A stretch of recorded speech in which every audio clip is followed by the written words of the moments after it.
आप देख रहे हो आरवम। मैं हूँ अक्षता नंदगोपाल और इस एपिसोड में दो चीज़ के बारे में हम बात करेंगे। दोनों में नॉर्थ साउथ के बारे में काफ़ी चर्चा हो रहा है। एक में तो मिक्स हो रहा है, दूसरे में डिविजन। पहले तो जवान के बारे में बात करेंगे, जहाँ पे शाहरुख खान ने एक पूरा साउथ के सुपरस्टार टीम को लेकर एक बहुत बड़ा ब्लॉकबस्टर ड्रामा क्रिएट किया है। तो क्या है वो साउथ मिक्स जिसके बारे में हम बात करेंगे। और दूसरी स्टोरी जो हम बोल रहे हैं वो उदयनिधि स्टैलिन के बारे में है। आपने शायद गेस कर दिया कि इस बार आर्वम में 100% उसी के बारे में बात करेंगे कि सनातन धर्म के बारे में उदयनिधि ने ऐसे क्यों बोला था, और जितना मतलब ड्रामा हो रहा है नॉर्थ में, क्या उतना ज़्यादा साउथ में भी हो रहा है, वो भी हम बताएंगे आपको। अक्षता, सबसे पहले तो बात उसकी कर लेते हैं जिसकी चर्चा हर तरफ है, जो सबसे बड़ा कीवर्ड है, जिसके प्लान सबसे ज़्यादा वीकेंड में बने होंगे, जवान देखने के, एटली के काम के। और मैंने तो कुछ इनिशियल तस्वीरें देखी जिसमें शाहरुख खान के पोस्टर पे हैदराबाद से शायद दूध चढ़ाते हुए ऐसे कुछ लोग दिखे। एंड आपको कुछ याद आया जब वो पिक्चर्स देखे आपने? कुछ याद आया जब मैंने जवान देखी तब? नहीं, हाँ, मतलब जो पिक्चर्स आप बोल रहे हो अच्छा, ये हैदराबाद सारे से। जब विजुअल्स देखे। हाँ, this is very common in south Indian things.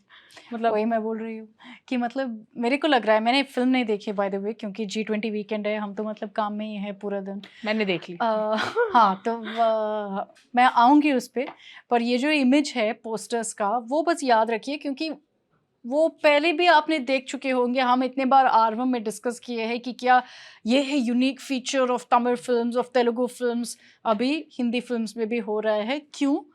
और इसको याद रखिए, क्योंकि मैं बहुत ज़्यादा एग्जांपल्स देने वाली हूँ ये जवान की सक्सेस स्टोरी के बारे में। लेकिन फिल्म कैसी थी पहले? फिल्म थी टिपिकल साउथ इंडियन एक्शन।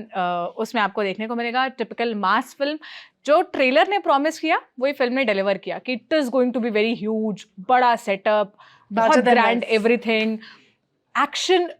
मतलब जब तक मैं बताऊं, एक्शन में जैसे रोहित शेट्टी के चेन्नई एक्सप्रेस है, उसमें एक्शन में कार्स के साथ स्टंट हो रहे हैं and things like that. But इसमें ओ क्या कहूँ मैं, नेक्स्ट लेवल तो नहीं जो हम साउथ इंडियन मूवीज में देखते हैं, action like that. And I think that is what Atlee's work is known for, कि एटली ज़्यादातर हाँ, he is known for this mass, मतलब masala flicks with action, lots of it वगैरह। वैसे तो एटली ज़्यादातर तलपति विजय की फिल्म्स करते हैं।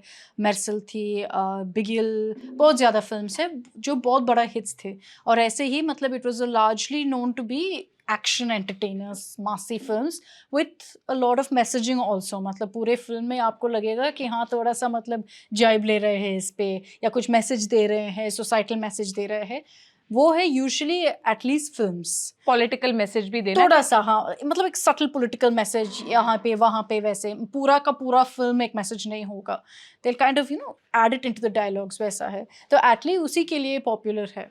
पर आई थिंक मेरे को लग रहा है, सब बोल रहे हैं कि ये शायद उनके लिए भी सबसे बड़ा फिल्म है जवान, क्योंकि ऑलरेडी रिकॉर्ड्स तोड़ रहे हैं। और क्योंकि ये अभी पैन इंडिया फिल्म है एटली के लिए पहली बार, क्योंकि विजय की फिल्म्स उतना पैन इंडिया नहीं होते हैं, उनकी लार्जली तमिल फिल्म्स है। तो इसलिए ये उनकी फर्स्ट पैन इंडिया फिल्म भी है।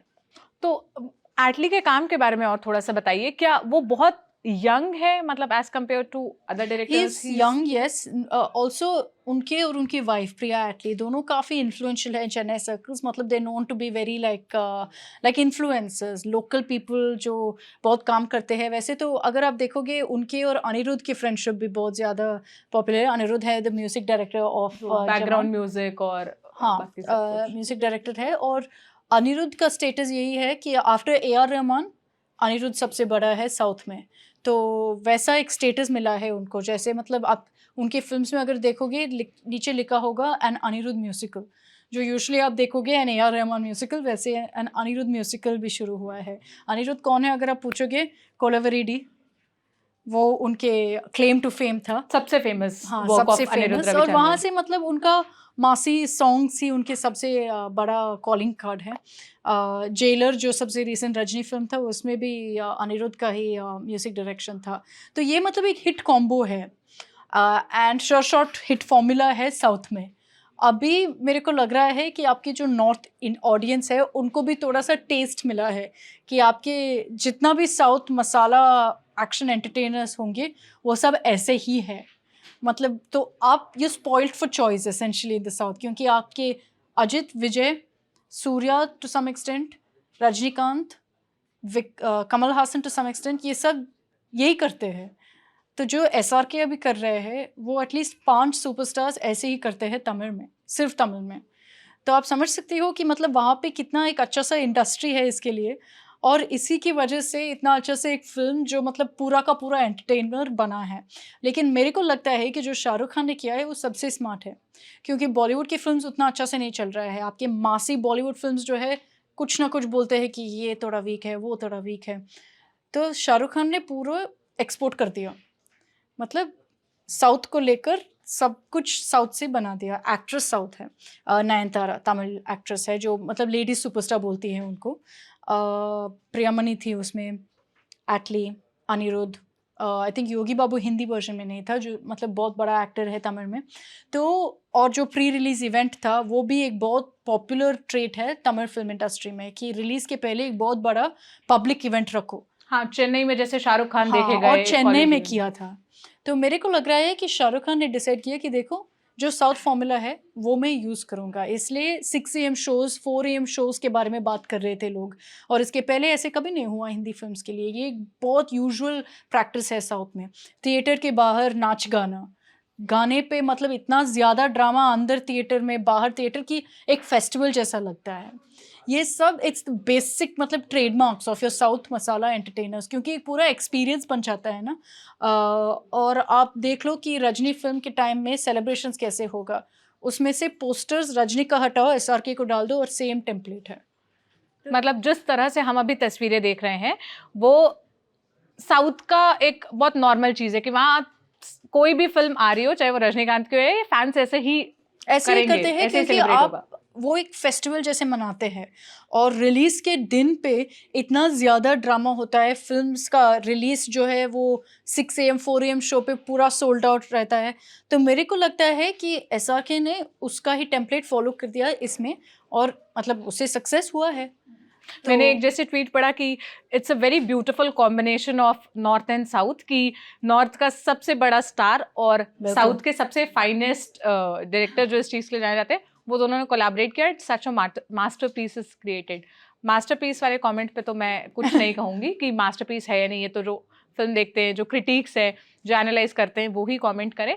लेकिन एक चीज़ मतलब मैंने और ऑब्जर्व की या देखी, वो ये कि गाने ऐसे थे जिस पे पब्लिक जाके बीच में डांस करे। बिकॉज जब हम बड़े हुए, मैं आज से 3, 4, 5 साल पहले तक की बात बता रही हूँ, मैंने किसी फिल्म में ऐसा नहीं देखा कि सामने जाके वो जो रैम्प बना रहता है वहां सब डांस कर रहे हैं। लेकिन आपने बताया था कि ये साउथ में बहुत कॉमन है। बहुत कॉमन है। आपको शायद साउथ इंडियन वाइब भी यहाँ नोएडा में तब आती है जब लोग थिएटर में से नाचते दिखे। नहीं, लेकिन देखो, एक usually in all of these films, जो साउथ फिल्म्स के बारे में बात कर रही हूँ, वहाँ पे एक ना एक मासी गाना तो होगा ही होगा, जो आपके एंट्री सीन है या मतलब एक डांस सीक्वेंस है, और उस सॉन्ग में आपको मतलब पूरा थिएटर नाचेगा। तो वही कॉपी किया इसमें। और यहाँ पे आप तो बता सकते हैं कि कौन से सॉन्ग थी जो मतलब सबको अच्छा लगा और सबसे मतलब बहुत बड़ा रिस्पॉन्स मिला थिएटर में। हाँ, तो वो गाना वो था जिंदा बंदा। अच्छा, आपने हाँ, देखा होगा, वो फुल रिलीज नहीं हुआ था। मतलब ओके। मैं स्पॉइलर नहीं देना चाहती हूँ, लेकिन जो फिल्म में गाना है उसमें आपको एक और ऐसा एलिमेंट मिलेगा जो यूट्यूब पे गाना रिलीज हुआ है उस पर नहीं है। तो हाँ, वो ऐसा गाना था जिसपे सब ऐसे सामने पहुंच गए थे, और सुबह 6 बजे वाले शो के मैं हाल बता रही हूँ, लोग एकदम फुल एनर्जी से डांस कर रहे हैं और सबके फोन्स निकले हुए हैं। वही मैं बोल रही हूँ कि मतलब मेरे को लग रहा है कि जितना भी वो साउथ को एमुलेट कर सकते थे किया, और इसकी वजह से आपको इतना सक्सेस मिल रहा है, क्योंकि इसके नॉर्थ की ऑडियंस ऐसे कभी नहीं देखा है कि इतना बड़ा सा त्योहार जैसा सेलिब्रेट कर रहे हैं। ये डेफिनेटली शाहरुख खान के लिए तो बहुत बड़ी फिल्म है। जैसा कलेक्शन मिला, हाफ डे कलेक्शन हो, 1 डे कलेक्शन हो, अभी के टाइम पे जो टॉप 5 फिल्में जिनकी हम बात करते थे, जैसे बाहुबली 2 है, KGF है, या पठान जो रिलीज हुई थी, इससे कंपेयर करके कल कई ट्रेड एनालिस्ट ने ट्वीट करके भी बताया, क्या ये इतनी ही बड़ी फिल्म एटली के लिए भी है? मतलब is it Atlee's one of the biggest work? I think so, क्योंकि अगर आप देखोगे उनके मेरसेल जो मतलब बहुत बड़ा फिल्म था, ये सब की फिल्म्स यही प्रॉब्लम था कि ते वो तमिल फिल्म्स, मतलब विजय तो आपके कमल हासन या रजनी जैसा नहीं है, मतलब मेरे मतलब बस यही है कि वो पैन इंडिया नहीं है, सिर्फ तमिल फिल्म्स करते हैं। ज़्यादातर लोग यहाँ पे तलपति विजय की फिल्म्स नहीं देखे होंगे, क्योंकि उनकी थोड़ा सा डब करते हैं लेकिन उतना ज़्यादा नहीं। तो इसलिए मेरे को लगता है कि एटली के लिए ये सबसे बड़ा है, हाँ, क्योंकि ये पैन इंडिया हुआ है और अभी सबको एटली के नाम पता है। वैसे तो अगर आप देखोगे तमिल फिल्म इंडस्ट्री में इज़ ही द ग्रेटेस्ट, मैं मानूंगी कि नहीं, काफ़ी मतलब बहुत बड़ा डायरेक्टर्स है अभी जो उनको कंपटीशन भी दे सकता है। आपके जो लोकेश कनगराज है और इतने ज़्यादा मतलब इसलिए जब लोकेश कनगराज का ट्वीट आया तो शाहरुख खान एटली इमीडिएटली, मतलब मैंने नोटिस किया, एवरीवन रिप्लाइड कि thank you so much sir, seeking for your blessings and all of such नहीं, मेरे को लगता है कि एटली बड़ा है, लेकिन क्या वो सबसे बड़ा डायरेक्टर है तमिल फिल्म इंडस्ट्री में? मैं मानूंगी कि नहीं। उनके तो काफ़ी पियर्स है जो सेम लेवल पे होंगे, लेकिन इसकी वजह से, इस फिल्म की वजह से मेरे को लग रहा है कि उनकी स्टैचर थोड़ा और बढ़ गया है। इसलिए मैं बोल रही हूँ कि शायद उनके लिए भी ये सबसे बड़ा फिल्म, मतलब शाहरुख खान की वजह से एटली का भी एक लेवल हम मान सकते हैं कि अप हो गया है। अच्छा, ये तो हमने डायरेक्टर और उनके काम की बात की।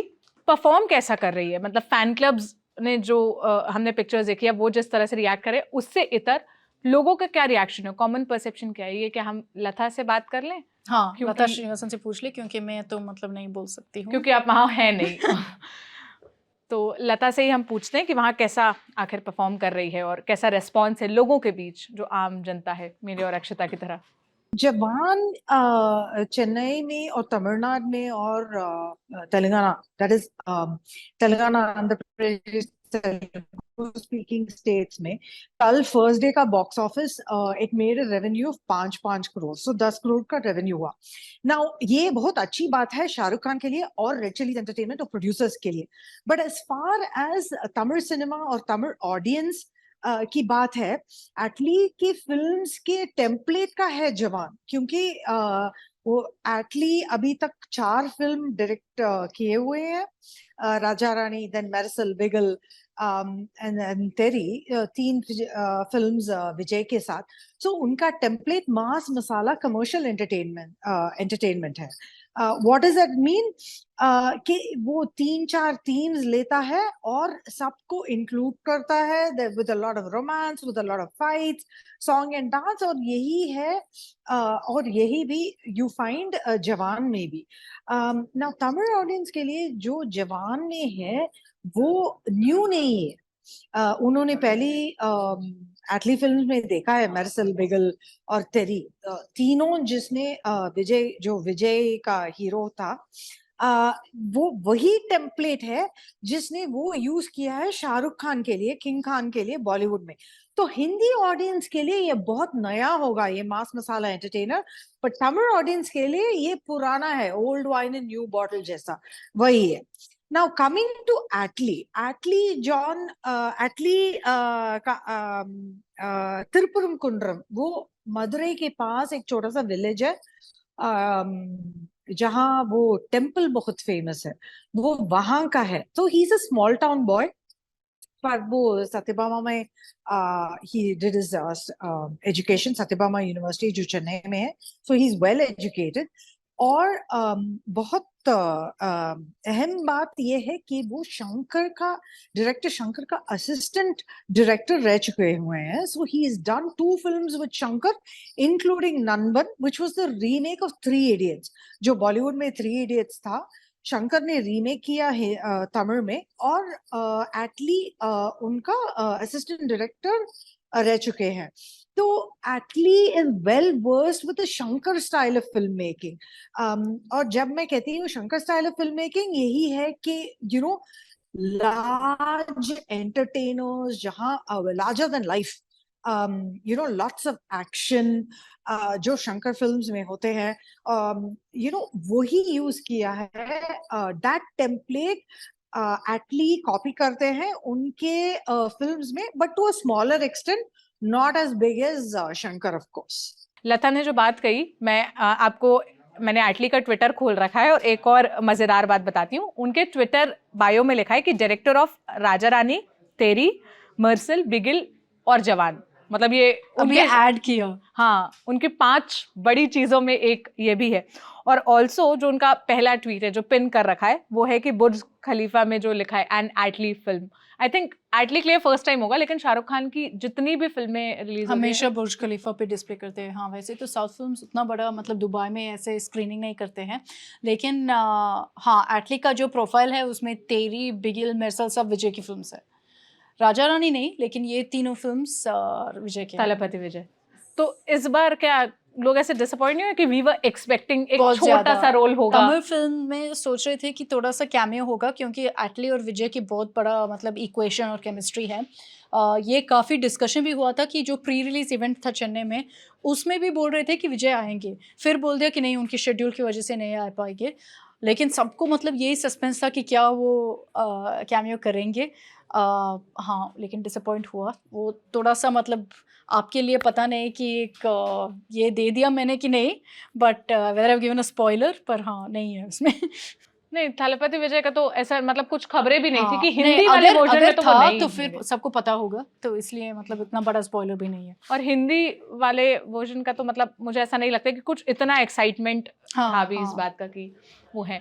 ये तो हो गई एक सबसे चर्चित खबर जिस पर हर तरफ बात हो रही है। एक और है जिस पर जो पॉलिटिक्स पर नजर रखते हैं उनके बीच में बहुत चर्चा है, उदयनिधि स्टालिन का बयान।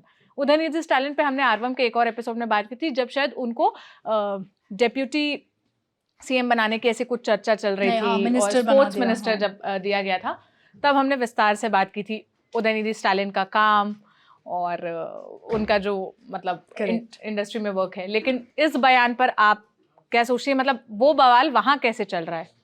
उतना ज़्यादा नहीं जितना यहाँ पे हो रहा है, क्योंकि वहाँ पे 2-3 चीज़ें। एक कि ये सब रिलीजियस फाइट्स, पॉलिटिकल फाइट्स उतना ज़्यादा मतलब ड्रामा क्रिएट नहीं करते हैं। और वो 2-3 चीज़ की वजह से। एक तो मतलब आपके तमिल मीडिया हाईलाइट नहीं करते हैं, क्योंकि वो पूरा कंट्रोल्ड है, तो उतना ज़्यादा नहीं दिखाया जब तक ये इतना बड़ा कंट्रोवर्सी। सो एक दिन के बाद जब हम नेशनल मीडिया रिपोर्ट कर रहे थे, एक दिन के बाद तमिल मीडिया उसको रिपोर्ट उसके करना शुरू ऊपर किया। रिपोर्ट करना शुरू कर दिया जब क्लैरिफिकेशन आया उसके बाद। तो वो एक नैरेटिव है। दूसरी चीज़ कि लोगों का वहाँ पे जो ये शब्द है सनातन धर्म, उससे उतना ज़्यादा रेजोनेंस नहीं है। और मैं इसलिए बोलती हूँ क्योंकि जब मैं मतलब मंदिर जाती थी, जब मैं चेन्नई में थी, जब मैं स्कूल में थी, और काफ़ी मतलब रिलीजियस फैमिली है, तो मतलब हम जब मंदिर जाते हैं, क्या वो सनातन धर्म के बारे में बात करते थे? किसी को पता है? मैं बोलूँगी नहीं। ज़्यादातर लोग तमिलनाडु में, साउथ में सनातन धर्म क्या है भी पता नहीं। और अभी मतलब आई थिंक बीजेपी की वजह से ज़्यादा चर्चा होता है इसके ऊपर, लेकिन क्योंकि बीजेपी का भी उतना इन्फ्लुएंस नहीं है साउथ में, वहाँ तक नहीं गया है इस पूरा कॉन्वर्सेशन जो है। डीएमके बहुत कोशिश कर रहे हैं कि सनातन धर्म के बारे में बात करेंगे, लेकिन एक नेगेटिव कॉनोटेशन के साथ। तो इसके वजह से उदयनिधि स्टालिन ने ऐसे कमेंट दिया। तीसरी रीज़न, क्योंकि मेरे को लग रहा है कि उतना ज़्यादा चर्चा नहीं हो रहा है, कि ये काफ़ी नॉर्मल है वहाँ पे ऐसे कमेंट्स देना, ऐसे बात करना सनातन धर्म या हिंदुइज्म के बारे में या जाति के बारे में। मतलब ये आप सब कहना चाह रही हैं काफ़ी कि सनातन धर्म नॉर्थ इंडिया या हिंदी पट्टी में जिस तरह इस शब्द को लिया जाता है, साउथ इंडियन पट्टी में वहां पर सनातन धर्म उस मतलब से नहीं लिया जाता। नो बिल्कुल सेम मतलब ही है। हाँ। बस यही है कि जो डीएमके है वो ये बोलते हैं कि एक सनातन धर्म एक नॉर्थ इंडियन कॉन्सेप्ट है, जो यहाँ पे जो तमिलनाडु में वो बोलते हैं कि सिर्फ एक सेक्शन इसको मानते हैं जो ब्राह्मण है। तो ये चीज़ को लेकर बोलते हैं कि इसलिए हम बोलते हैं कि सनातन धर्म कुछ नहीं है, पर जाति प्रोपगेट करता है, डिविजन्स या डिस्क्रिमिनेशन प्रोपगेट करता है। तो इस रीजनिंग के साथ उदयनिधि स्टालिन ने ये कमेंट दिया था। लेकिन 2-3 चीज़ जो मतलब जितने भी लोग अपोज कर रहे हैं, एक तो ये बोल रहे हैं कि देखो उसी स्टेज पे ये जो इवेंट था, ये एंटी सनातन धर्म का इवेंट था। उसी स्टेज पे जो एक मिस्टर वीरमणि बोलकर द्राविड़ कड़गम एक लीडर है, मतलब पॉलिटिकल लीडर है, अब मान लो काफ़ी वेटरन है। तो उसी स्टेज पर उदयनिधि के पहले आकर बोल दिया कि हिंदुइज्म और सनातन धर्म एक ही चीज़ है। और फिर उदयनिधि आकर ये कमेंट दे दिया। तो इसलिए लोग बोल रहे हैं कि देखो, इसलिए हमको यही कहना है कि उदयनिधि इसके बारे में बात नहीं हिंदुइज्म के ही बारे में बात कर रहा था, जाति व्यवस्था पर उनका सिर्फ कमेंट। सिर्फ जाति और व्यवस्था के बारे में नहीं है।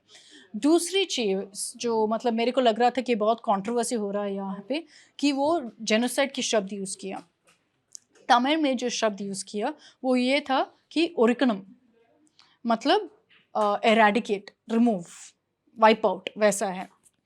तो क्या वो जेनोसाइड है? अगर आपको मानना है तो हाँ, जेनोसाइड हो सकता है, लेकिन उनके मैसेजिंग ये था कि एक थॉट को आप वाइप आउट करो, एक आइडियोलॉजी को आप वाइप आउट करो। मतलब सनातन हटाओ से उनका तात्पर्य ये नहीं था कि हिंदुइज्म को खत्म करो, उनका तात्पर्य था कि वो जो जाति व्यवस्था है उसे खत्म करो। नहीं, वो भी नहीं है। मैं ये बोल रही हूँ कि ज्यादातर लोग बोल रहे हैं कि जेनोसाइड के बारे में बात कर रहे हैं, कि लोगों को मतलब वाइप आउट करो, जितने भी हिंदूस हैं उनको हटाओ, वैसा नहीं था। और वही, और जितना भी मतलब हिंदूस भी छोड़ दो, अगर डीएमके के हिसाब से सिर्फ जो सनातन धर्म को मानते हैं उनको हटाओ, वो भी नहीं बोल रहे थे। उदयनिधि स्टालिन यही बोल रहा था कि वो आइडियोलॉजी को हटाओ, जैसे मतलब, और उदयनिधि स्टालिन यही एग्जाम्पल दे रहे थे कि बोल रहे थे कि अगर प्रधानमंत्री कांग्रेस मुक्त भारत बोलता है, क्या आप बोल रहे हो कि सब कांग्रेसी को मरवाओ? नहीं, आइडियोलॉजी को हटाओ। वैसे ही बोल रहे हैं कि ये जो शब्द मैंने इस्तेमाल किया, इससे जेनोसाइड कुछ नहीं है। तो ये काफ़ी मतलब उसके डिफेंस में बिल्ड हो रहा है। लेकिन अभी इतना बड़ा नेशनल इश्यू हुआ है, जैसे मैं बोल रही थी, तमिलनाडु में काफ़ी कॉमन है कि ये कमेंट्स ऐसे बनाते हैं और कुछ नहीं होता है उससे। अभी इतना बड़ा कंट्रोवर्सी हुआ है कि मतलब प्रधानमंत्री सब बात कर रहे हैं, तो अभी डीएमके थोड़ा सा मतलब विड्रॉ कर रहे हैं उससे, इसलिए क्योंकि उनको नहीं लग रहा है कि तमिलनाडु में कुछ प्रॉब्लम होगा। इसलिए क्योंकि उनके एलाइज जो मतलब कांग्रेस या इंडिया अलायंस जो भी है, सब थोड़ा सा प्रेशर डाल रहे हैं, क्योंकि आपको भी पता है कि नॉर्थ में कितना ज़्यादा ये रिलीजन का ये हो सकता है। तो उसकी वजह से थोड़ा सा मतलब आप डीएमके से थोड़ा सा watering down of their strategy हो रहा है। लेकिन यही है कि और आपको यही अंडरस्टैंड करनी चाहिए कि जब डीएमके ऐसे बात करते हैं, उनके लिए ये बिल्कुल नया नहीं है। ये हमेशा ऐसे ही कॉमन सनातन धर्म के बारे में, कभी कभी हिंदूज के बारे में भी बोलते हैं, लेकिन कुछ नहीं होता है इनके खिलाफ। इसलिए क्योंकि तमिलनाडु में उतना ज़्यादा कुछ लोग बोलेंगे रिलीजियस अवेकनिंग, मैं बोलूँगी कि उनके पॉलिटिक्स और रिलीजन से कुछ लेना देना नहीं है, इसलिए ऐसे है। और एक रीज़न मतलब मुझे ये भी लगता है, जिस तरह से बैकलैश नेशनल लेवल पर इस स्टेटमेंट के कारण होगा कांग्रेस को, उस तरह से बैकलैश भले वहाँ डीएमके को ना हो, पर ये इनके लिए बहुत ज़्यादा प्रॉब्लम क्रिएट कर सकता है, जो अभी 2024 के लिए भी ये प्रिपेयर कर रहे हैं या उसके लिए। लोकल लेवल पर क्या कुछ नहीं, कुछ भी नहीं हो रहा? कुछ नहीं होगा, इसलिए क्योंकि ये काफ़ी कॉमन है। जैसे द्रविडियन पॉलिटिक्स, हाँ। मतलब अगर आप देखोगे history of Dravidian politics, anti Hindu नहीं होनी चाहिए, लेकिन थोड़ा सा एंटी हिंदू है। अगर आप मतलब if you look at it even from an impartial view, आप ज़्यादातर देखोगे कि जितने भी अटैक्स है और जितने भी कमेंट्स है, वो मतलब हिंदूज़ के बारे में बात करते हैं। हिंदूज़, या अगर आप सनातनी धर्म के बारे में बात करते हो और बोलते हो कि वो एक सेक्शन ऑफ हिंदूज़ है, फिर भी उसके बारे में बात करते हैं। ए राजा कुछ महीनों पहले अभी तो बोल दिया कि एड्स एंड लेप्रेसी जैसा है सनातन धर्म, लेकिन कुछ महीने पहले बोल दिया कि अगर आप हिंदू हो तो आप एक शूद्र हो। तो वैसे कमेंट्स बहुत नॉर्मल है। करुणानिधि बहुत कमेंट्स दिए हैं, स्टालिन ने बहुत कमेंट्स दिए हैं, पेरियार जो मतलब सबसे फेमस आइडियोलॉजिकल फिगर है द्रविडियंस के लिए, 1971 में एक रैली में लॉर्ड राम और गॉडेस सीता के मतलब जो पिक्चर्स लेकर चप्पल से पीट रहे थे। तो ऐसे मतलब बोलते हैं कि देखो, हम जाति को प्रोपेगेट नहीं करते हैं, और क्योंकि उनको लगता है कि जाति हिंदुइज्म में है, इसलिए हम एंटी हिंदू भी है। तो ये एक सिस्टमैटिक अटैक इसकी वजह से हुआ है। और हाँ, आपने एक बार मुझे याद है आरवम में ही हमने डिस्कस किया था कि डीएमके की पॉलिटिक्स है एंटी कास्टिस्ट एटीट्यूड होना, कि हम कास्टिज्म इस सिस्टम पे बिलीव ही नहीं करते, सब बराबर है। तो उनको लगता है कि ये जो आप अभी जो बता रही हैं, जो मुझे समझ में आया कि ये जो कास्टिज्म की प्रॉब्लम है वो हिंदुइज्म के कारण है, उनको वही लगता है और एटलीस्ट यही प्रोपेगेट करते हैं। वैसे तो अभी उदयनिधि स्टालिन से यही पूछा गया कि क्या अगर ऐसे ही होता है कहीं और रिलीजन में, क्या आप अपोज करेंगे? तो उदयनिधि बोल दिया कि हाँ, मैं अपोज करूँगा। लेकिन क्या अभी तक कभी बात किया है इसके ऊपर? नहीं। आपके जितने भी इवेंट्स है इसके बारे में, मतलब जाति के बारे में, वो हमेशा हिंदुइज्म पे बोलेंगे। मैं ये नहीं बोल रही हूँ कि देखो ये सेलेक्टिव है, हिंदुइज्म में तो है, मतलब हम नहीं बोल सकते कि नहीं है तो बात मत करो, ऐसा नहीं है, लेकिन सिर्फ इसके बारे में बात करते हैं। तो इसकी वजह से अभी नॉर्थ में ये पूरा एक इमेज है कि वो एंटी हिंदू है।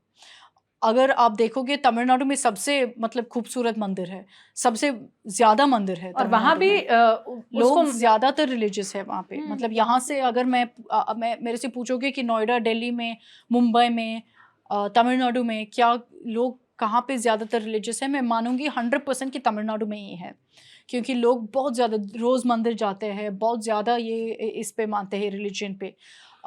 लेकिन उनको नहीं लगता है कि पॉलिटिक्स और ये सेम है, वो अलग रखते हैं। इसलिए अगर उदयनिधि स्टैलिन ने कुछ हिंदू उसके बारे में बात करते हैं, वहाँ पे वायरल भी नहीं होगा। अभी सोशल मीडिया की वजह से ज़्यादातर वायरल हो रहा है। अभी सोशल मीडिया की वजह से करुणानिधि जो सालों पहले, आई थिंक 1960s में कुछ बोला था, वो अभी वायरल हो रहा है। 1994 में जो बोला है वो अभी वायरल हो रहा है, क्योंकि एक हमारे कारण पास ये ये है ना है कि अन्नामलई या बाकी सब जो है उनको बीजेपी का थोड़ा सा मतलब वॉइस हो रहा है। अगेन मेरे को लग रहा है कि सोशल मीडिया पे, और इसलिए अन्नामलई जो बीजेपी जो है तमिलनाडु में, वो अभी थोड़ा सा मतलब ये हल्ला Make it big. क्रिएट कर रहा है कि हाँ देखो ये सिर्फ हिंदूज के बारे में बात कर रहे हैं। तो इसलिए ज्यादातर लोग अभी इसके बारे में बात कर रहे हैं, लेकिन मैं मानती हूँ कि ये बिल्कुल नॉर्मल है। वहाँ पे ज्यादा ऐसे ही बात करते हैं डीएमके। और अभी जो द्रविडियनिज्म का एटलीस्ट जो डीएमके बोलते हैं, वो अनफॉर्चुनेटली ये हुआ कि हम जाति के खिलाफ है। और हाँ वो बिल्कुल सही है, क्योंकि वो बोलते हैं सब एवरीवन शुड बी इक्वल। पर जो और इसमें काफ़ी एग्जांपल्स है कि आपके डीएमके जो मंत्रियां भी हैं, वो भी अभी भी कास्टिस्ट है। तो जितनी इसकी खबरें वजह वहां से आती हैं मंदिरों में, जिस तरह कि से अभी भी है। एंट्री नहीं देते दलितों को, जिस तरह से उनके साथ डिस्क्रिमिनेशन करते हैं, तो आप पॉलिटिक्स कितनी भी करिए, आप कितना भी, बट आप इम्प्लीमेंट तो उसको नहीं कर पाए हो या उसको इरेडिकेट तो नहीं कर पाए उनके हो। जो HRNCE मिनिस्टर है शेखर बाबू, इस पे काफ़ी चर्चा हुआ है कि उनकी बेटी की शादी के लिए भी मतलब काफ़ी ड्रामा हुआ, क्योंकि कास्ट का प्रॉब्लम था। तो वही बोलते हैं कि देखो अगर आप ये बोल रहे हो कि जाति नहीं होनी चाहिए, लेकिन आप भी मतलब उसी को फॉलो कर रहे हैं। लेकिन मैं ये भी बोलूँगी कि HRNCE डिपार्टमेंट जो है उसको मंदिर में कंट्रोल में है, क्योंकि उनको जाति को हटानी है। तो ये काफ़ी कॉम्प्लिकेटेड टॉपिक है। मैं ये नहीं इसके अंदर नहीं जा रही हूँ कि क्या सनातन धर्म नॉर्थ इंडियन कॉन्सेप्ट है, साउथ में नहीं है, क्योंकि मेरे को लगता है कि आपके जितने भी मंदिर है सब कनेक्टेड है। जैसे मतलब आपके शिवा के मंदिर, मतलब नॉर्थ टू साउथ सब कनेक्टेड है। तो वो मैं उस पर मैं नहीं जाऊँगी कि क्या नॉर्थ इंडियन कॉन्सेप्ट है, साउथ इंडियन कॉन्सेप्ट है, क्या आर्यंस के सनातन धर्म का इन्वेशन था, वैसे मैं नहीं जाऊँगी। लेकिन मैं बस इतने बोलूँगी कि साउथ का इम्पैक्ट हुआ है, नहीं होगा, लेकिन नॉर्थ में इम्पैक्ट हो रहा है। इसकी वजह से डीएमके पे थोड़ा सा इम्पैक्ट है। तो माफी मांगने का क्या वो है, मतलब होगा। इंडिया अलायंस ने तो कहा है कि माफी मांगना नहीं होगा। उदयनिधि माफ़ी नहीं मांगेगा, इसलिए क्योंकि उससे और बड़ा हो जाएगा ना उनके लिए, और डीएमके के लिए प्रॉब्लम होगा। अगर आज आप डिबेट के लिए डीएमके को बुलाओगे, नहीं आएंगे इस पे, कोई नहीं आ रहा, कोई बोल ही नहीं रहा, नहीं आएंगे। तो ये पूरा मसला था जिस पर बवाल हो रहा था, और उसके उधर क्या मायने हैं, इधर क्या मायने हैं, वो दोनों ही अलग अलग है, जैसे अक्षता ने बताया। यही एक कारण था कि हमने ये टॉपिक पिक किया कि जो both side of the stories है वो आपके सामने आए। रिकमेंडेशन में इस बार आप हमें इटली का या फिर अनिरुद्ध का ही कुछ रिकमेंड कर दीजिए कि हम उनके कुछ और ऐसे गाने जो कम एक्सप्लोर्ड है, या एटली की कई ऐसी फिल्में जो जिस पर ज़्यादा चर्चा नहीं हुई, हम तो देख मेरे को सकते हैं। लगता है कि अनिरुद्ध की फिल्म्स में गाना जो है उनके बहुत मासी सॉन्ग्स होते हैं, लेकिन एक फिल्म था 3 बोलकर मून इन तमिल, जिसमें धनुष और श्रुति हसन थी। उसके सॉन्ग्स बहुत अच्छा है, और वो भी अनिरुद्ध का ही था, तो मैं वो रेकमेंड करूँगी सॉन्ग्स में। एटली के फिल्म्स में देखो, मैं उतना ज़्यादा विजय फिल्म्स नहीं देखती हूँ, लेकिन मेरसल बहुत अच्छा था, तो मेरसल देख लो। थैंक यू सो मच ये रिकमेंडेशंस के लिए और इस एपिसोड के लिए। अब आप हमें कमेंट में बताइएगा कि आप क्या सोचते हैं। आपने जवान देखी है, जवान देखने का प्लान है तो कैसी लगी। वैसे तमिल और तेलुगु में भी तो रिलीज हो रही है, आपका उसमें भी देखने का प्लान नहीं है? वो तो पता नहीं, एक्चुअली मैं थोड़ी सी कंफ्यूज हूँ, क्योंकि शाहरुख खान हिंदी है लेकिन सब कुछ और तमिल है, तो मैं थोड़ी सी कंफ्यूज हूँ अभी। आप शाहरुख खान यूजुअली fan मैं नहीं है? ओरिजिनल नहीं। आप रजनी फैन है, मोहनलाल फैन है। हाँ शाहरुख खान अच्छा है, मतलब मैं उनके इंटरव्यूज बहुत एंजॉय करती हूँ क्योंकि वो बहुत इंटेलेक्चुअल है, बहुत विटी है। हाँ ऑफ स्क्रीन अच्छा है, ऑन स्क्रीन उतना ज्यादा नहीं। आपने शाहरुख खान की अच्छा कोई फिल्म Sorry. देखी है, कोई पसंद है? नहीं नहीं नहीं sorry, आई लाइक कुछ कुछ होता है, ओ मैं हूं ना, हाँ हाँ ये सब ओल्ड फिल्म्स अच्छा है। अभी तो ये पठान बहुत खराब था, सॉरी बहुत मतलब मैं 3 बार देखी थी कंप्लीट करने के लिए, उतना अगर आपको ज्यादा खराब पठान था। नहीं पसंद आई तो शायद ही जवान पसंद आए, मतलब पता पठान नहीं। जैसा थोड़ा थोड़ा आपको वो मिलेगा। पठान तो बहुत खराब था। इतना ऑनेस्टली मैंने किसी को ये बोलते नहीं देखा।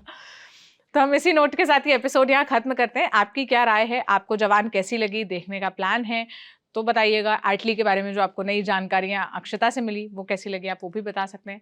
बाकी अक्षता की हिंदी पे तो आप लोग कमेंट करते ही रहते हैं, तो वो उनको अच्छा फील कराते ही है ना।